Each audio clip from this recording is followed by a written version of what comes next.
Bonjour à tous et à toutes et bienvenue pour ce 11e épisode de Kazé. Aujourd'hui il va être question des différents genres dans les mangas et dans les animés parce que voilà, on ne sait pas toujours faire la différence entre un shonen, un seinen, un shoujo, etc. etc. Les définitions ne sont pas préétablies et sont souvent assez personnelles. Du coup, vu que je vous parle quand même pas mal d'animés et de mangas sur ma chaîne, j'aimerais vous donner ma définition à moi pour que vous sachiez à quoi vous attendre quand je parle d'un seinen, d'un shoujo, d'un doujinshi, etc. etc.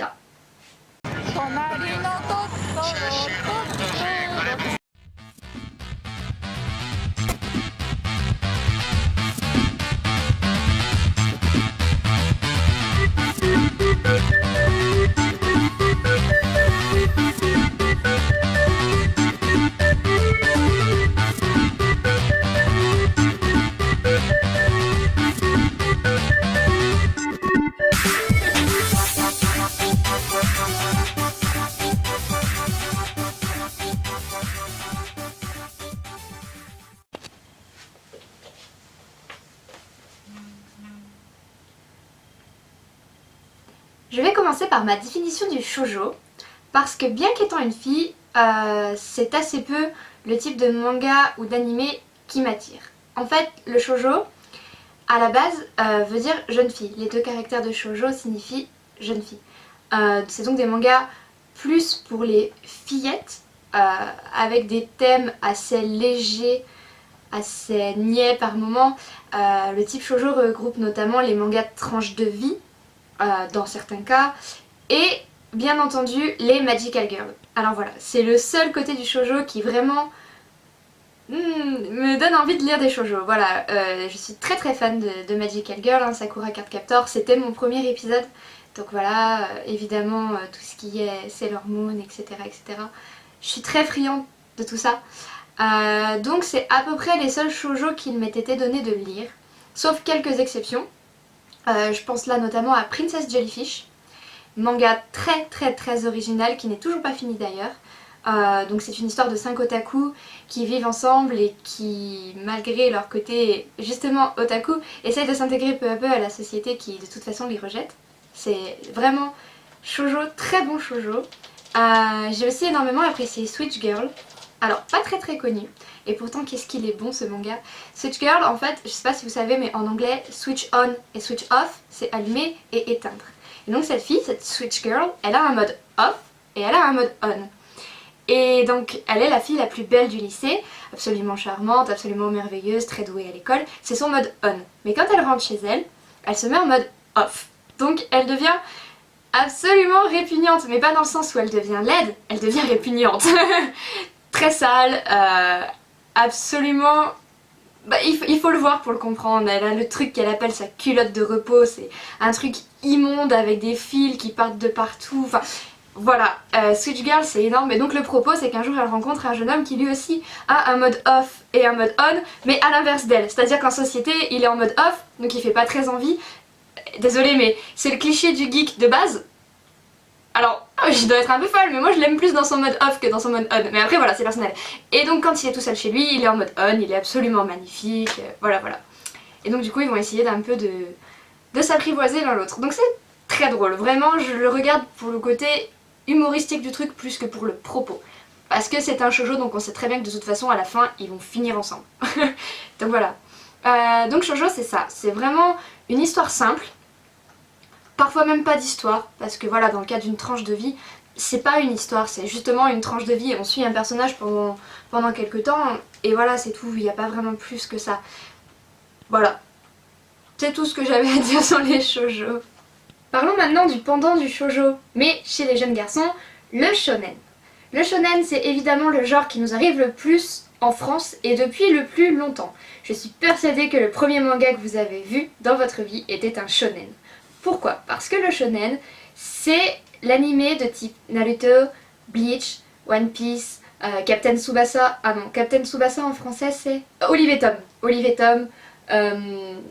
Toutes les choses qu'on nous a vendues, entre guillemets, le plus. Goldorak, etc., etc., etc. Donc les premiers dessins animés japonais à être arrivés en France étaient donc des shonen. Un shonen, c'est quoi? Déjà, c'est pour un public jeune, de garçons à la base, mais en France ça fait aussi son petit bonhomme de chemin du côté des filles. Donc voilà, c'est juste... Après, vous avez le droit d'être une fille, d'aimer les shonen et les seinen, et voilà, hein, je suis pas en train de dire que c'est pour les filles, donc il y a que les filles qui lisent, ou c'est pour les garçons, et il y a que les garçons qui doivent les lire. Non. Mais le shonen, c'est préparé et pensé pour des jeunes garçons. À quoi on reconnaît un shonen? Bah en fait c'est très simple.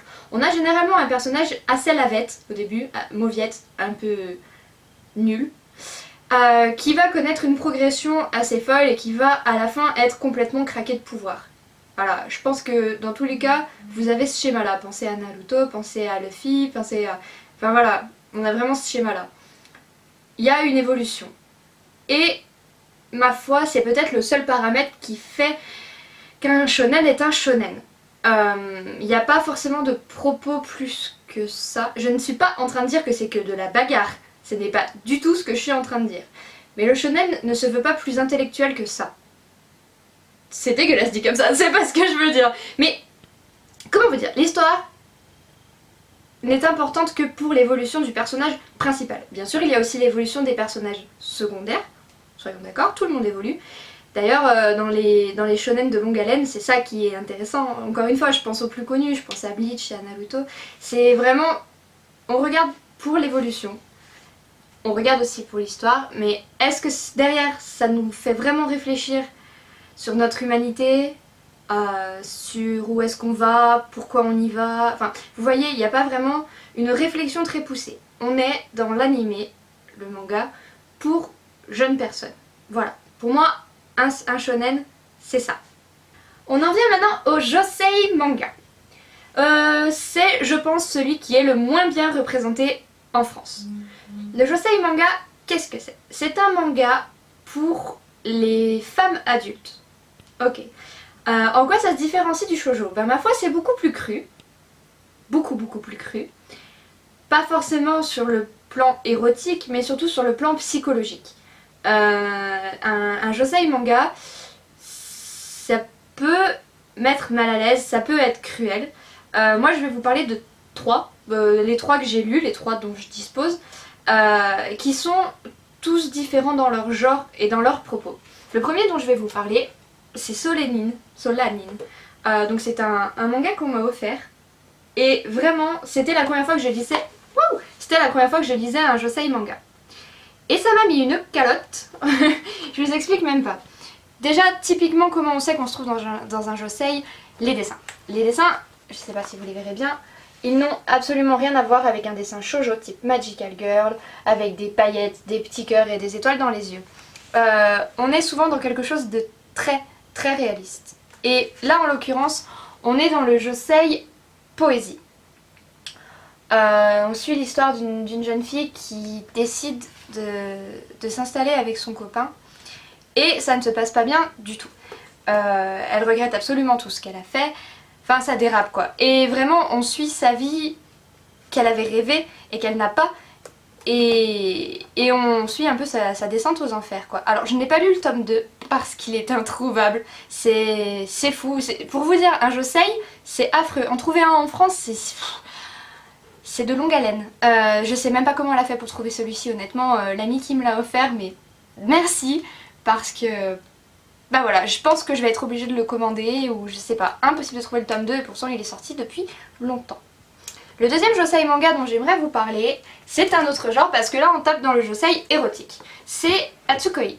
Alors vous en avez sûrement déjà entendu parler. J'ai que les 3 premiers tomes parce que en fait je ne savais pas ce que c'était quand je les ai achetés. Oui ça m'arrive parfois.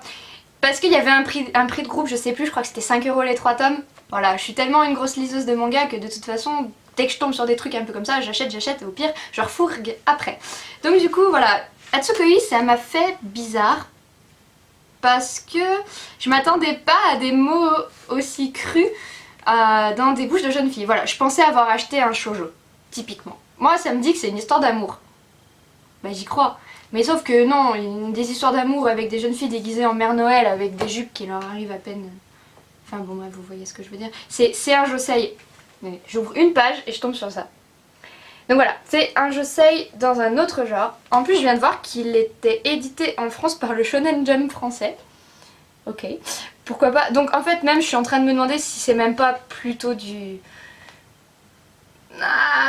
shonen ou du seinen. Vous voyez comme c'est difficile de mettre dans des catégories parce que c'est pas du shonen, parce qu'il n'y a pas d'évolution de personnage. C'est pas du seinen parce que ça te fait pas réfléchir à ce que tu vas devenir plus tard, comment tu vas le devenir et pourquoi tu vas le devenir. Donc vraiment c'est compliqué. Donc ouais, pour moi c'est du josei. Donc voilà, Atsukoi, si vous ne connaissez pas, ma foi c'est assez marrant. Enfin, moi je les ai lus très vite, en même temps ils sont pas épais du tout. Et voilà, ils sont maintenant assez vieux, donc vous pouvez les avoir pour vraiment pas cher. Et le dernier dont j'aimerais vous parler, je vous ai déjà fait un vlog à son propos, mais je vous l'ai peut-être pas présenté comme un josei, c'est Orange.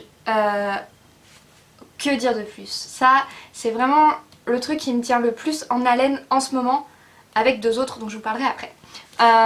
Orange, donc c'est l'histoire d'une jeune fille qui reçoit des lettres de son... comment dire?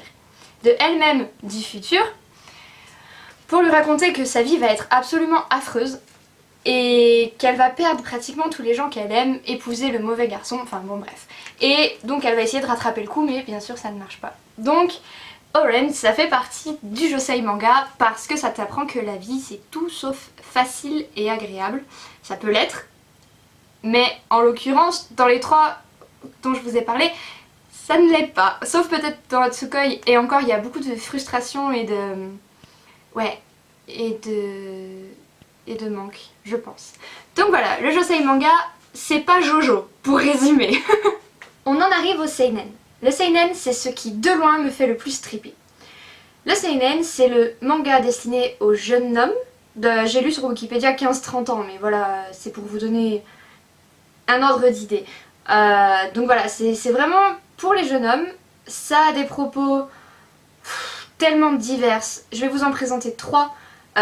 Parce qu'il faut que je me contienne, parce que sinon je vais vous parler de tous ceux que j'ai vus et ça va partir dans tous les sens et je ne vais plus m'arrêter. Mais voilà, le seinen c'est vraiment ce que je préfère et de loin. Parce que on a souvent la même évolution que dans un shonen. On a souvent un personnage mauviette qui devient complètement craqué de pouvoir, mais qui pour y arriver passe par des stades parfois vraiment pas avouables. Je pense à quoi? Je pense à Guilty Crown. Le personnage de Shu, c'est une mauviette, une grosse mauviette. À la fin, il est complètement cool, mais au milieu, c'est devenu un espèce de connard. Il a fait les pires trucs possibles et inimaginables pour arriver à ses fins. Donc pour moi, je suis désolée, Guilty Crown n'est pas un shonen, mais bien un seinen. Et c'est là où souvent je suis en désaccord avec pas mal de gens, parce que je suis désolée, à partir du moment où pour arriver à son but, le héros fait des choses mal, on n'est plus dans le shonen. On n'est plus dans le manga pour petits garçons qui t'apprend comment devenir un homme. C'est fini. On t'apprend que pour devenir un homme, il faut marcher sur les autres. Pour moi, c'est un seinen. Bref, je vais donc vous parler de trois seinen très différents. Le premier, c'est Crossholic. Crossholic, c'est extrêmement particulier. Je ne sais pas si vous connaissez les 5 mangaka Clamp. Clamp, c'est absolument magnifique. De toute façon, je ferai un épisode sur elle parce que ça mérite un épisode à part entière. Clamp, c'est la team de mangaka qui est passée par tous les genres. Elles ont fait de tout. Moi j'aime leur shoujo, Sakura Card Captor c'est Clamp, Kobato c'est Clamp, Shobitsu c'est Clamp, mais elles ont fait beaucoup de seinen. Trèfle c'est Clamp, Crossholic c'est Clamp, enfin Tsubasa qui est à la limite du shonen et du seinen c'est Clamp. Donc voilà, il y a vraiment beaucoup de choses à dire sur Clamp et je suis très fan. Du coup, moi là j'aimerais vous parler de Crossholic. Crossholic c'est l'histoire d'un garçon, fin de lycée, ouais, qui s'appelle Watanuki et qui a le pouvoir de voir les âmes des défunts. Ça le saoule, parce que bien entendu il les voit, il décide pas quand est-ce qu'il peut les voir, et les âmes des défunts viennent l'embêter, tout le temps. Et un jour, il se sent comme attiré dans un magasin très étrange, aux allures très ésotériques, tenu par la jeune Yuko. Donc Yuko c'est elle sur la couverture. Pareil, Clamp mais juste les dessins quoi. Je sais pas si elle est sur le 2.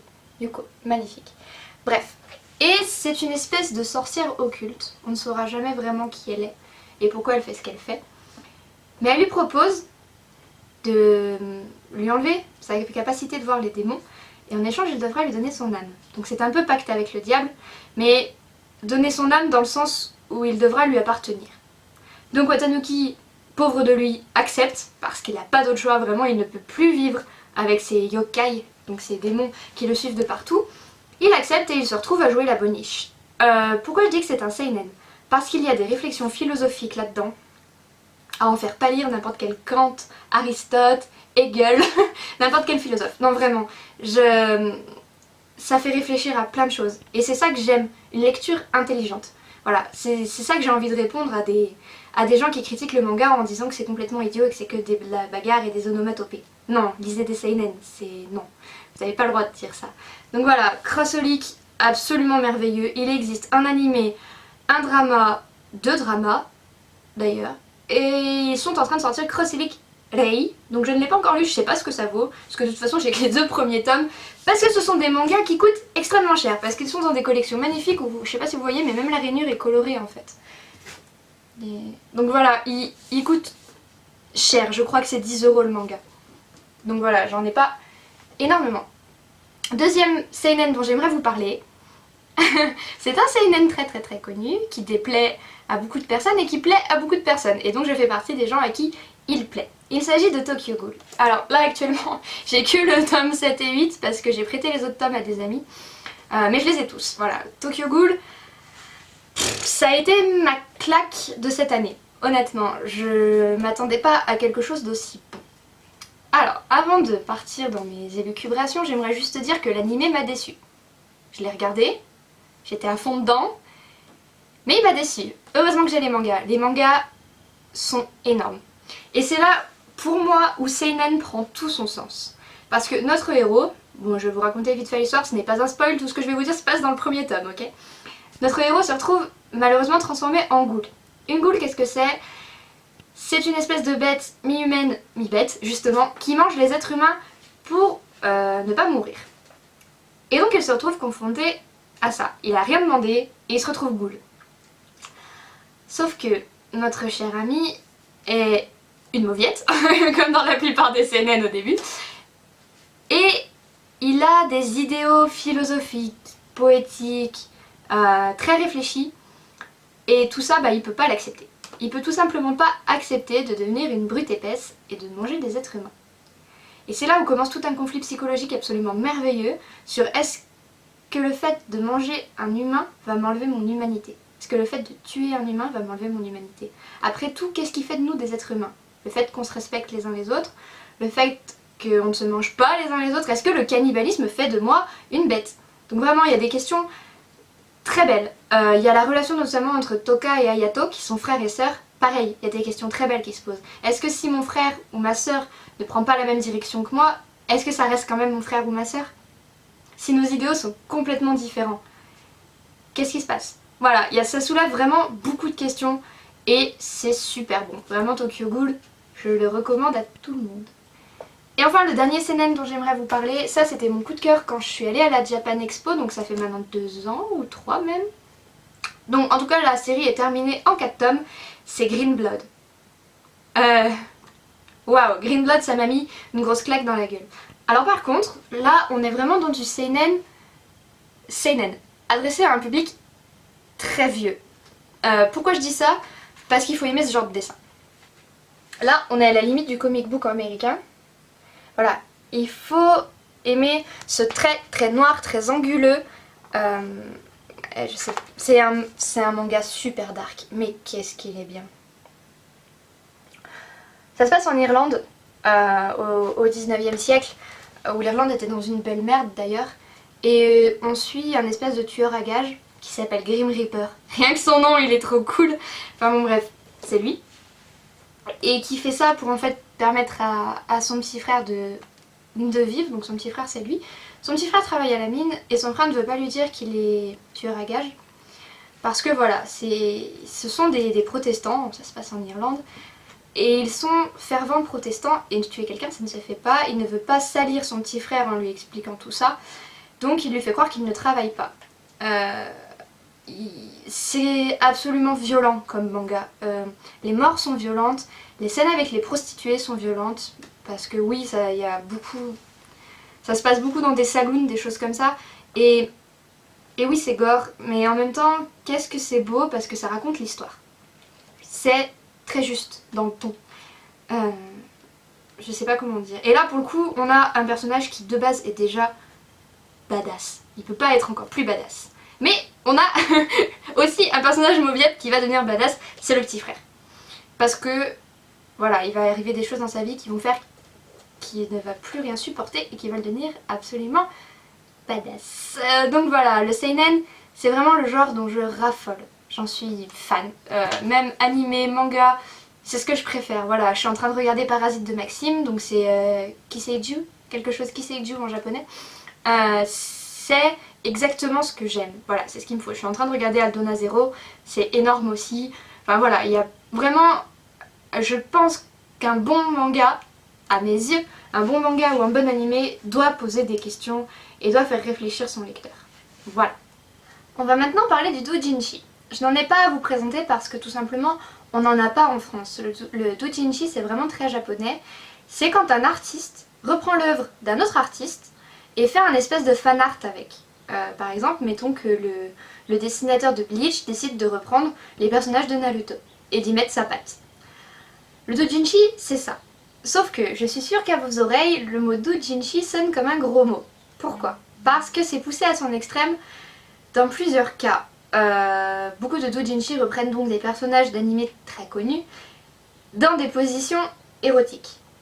C'est vraiment la base du doujinshi, je pense que c'est ce qui nous arrive le plus en France en termes de doujinshi. C'est comme ça. Donc voilà, je peux pas trop vous en parler parce que ce n'est pas un genre qui se met en livre ou en animé, mais c'est un genre qui existe. Il faut connaître ce que c'est qu'un doujinshi, si on vous en propose un, vous saurez à quoi vous attendre. Beaucoup de hentai sont donc des doujinshi. Voilà, ça va me faire une petite transition vers la partie suivante. Dans cette dernière partie, j'aimerais faire la différence entre ecchi et hentai, parce que quand on en parle... Ah, et j'aimerais aussi vous parler de deux autres sous-genres qui, voilà, se rapportent au shonen et au shoujo, mais aussi au ecchi. Donc on va parler de 4 choses du coup. Le ecchi c'est quoi? Le ecchi c'est suggérer sans montrer. Voilà. C'est ce qu'il y a de base dans la plupart des mangas tranches de vie pour garçons. Qu'est-ce que je pense? Là je pense à Lovina par exemple, le nombre de culottes qu'on voit dans Lovina c'est clairement du ecchi. Enfin voilà, je pense que vous savez très bien ce qu'est le ecchi. Je suis certaine de ne pas avoir besoin de vous l'expliquer. Mais voilà, je tenais à faire la différence avec le hentai, qui là pour le coup... je ne vous montrerai pas d'image déjà pour commencer. Et voilà, le hentai est un genre extrêmement poussé, c'est de la pornographie en 2D. Voilà. Et donc comme je l'ai dit tout à l'heure, beaucoup de hentai sont des doujinshi. Parce que, allez savoir pourquoi, ça doit faire rêver les gens. Donc voilà. Les deux autres choses dont je souhaitais vous parler, c'est le yaoi et le yuri.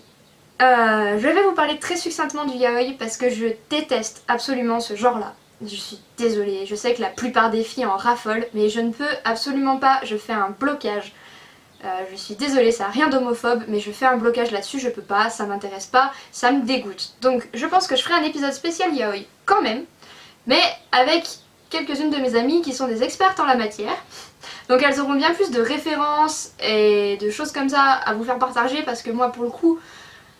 Non, le mieux que j'ai pu faire c'était un shonen ai. Un shonen ai c'est une histoire d'amour entre deux garçons mais qui ne se l'avouent jamais. Ok, à aucun moment il y a quelque chose de sexuel ou d'amoureux ou quoi que ce soit. Donc encore j'ai pu regarder un shonen ai. Voilà, un. Ça ne m'intéresse pas. Et donc le yaoi, qui est dans son côté bien plus érotique, ne m'intéresse pas du tout. Par contre, je n'ai rien contre les yuri. Donc les yuri c'est quoi? C'est une histoire d'amour entre deux filles. Le plus souvent c'est simplement une histoire d'amour, bien sûr ça peut aller plus loin, on est bien d'accord. Mais voilà, il y en a un que j'aime particulièrement mais je sais pas si je l'ai là. Si, attendez. Je ne sais même pas comment... Ankujujoshi. Donc c'est celui-ci. Je l'ai acheté par hasard à la Japan Expo aussi je crois. Parce qu'il y avait un gros stand hentai, yaoi et yuri. Donc voilà, moi j'aime bien les yuri parce que c'est doux et c'est mignon, je sais pas, c'est... Peut-être qu'en étant une fille, je sais pas. Je sais que les yuri sont vraiment faits pour les hommes à la base. Mais voilà, regardez, c'est des dessins très ronds, très enfantins. Ouais, j'ai plus l'impression d'être dans un shoujo en fait. Il n'y a rien de vraiment vulgaire ou de... Bon, je suis tombée sur une page qui me fait dire le contraire, mais je vais plutôt vous montrer ça. Donc voilà, des dessins très ronds, une histoire quand même assez sympa, pour le coup. Et bah voilà quoi.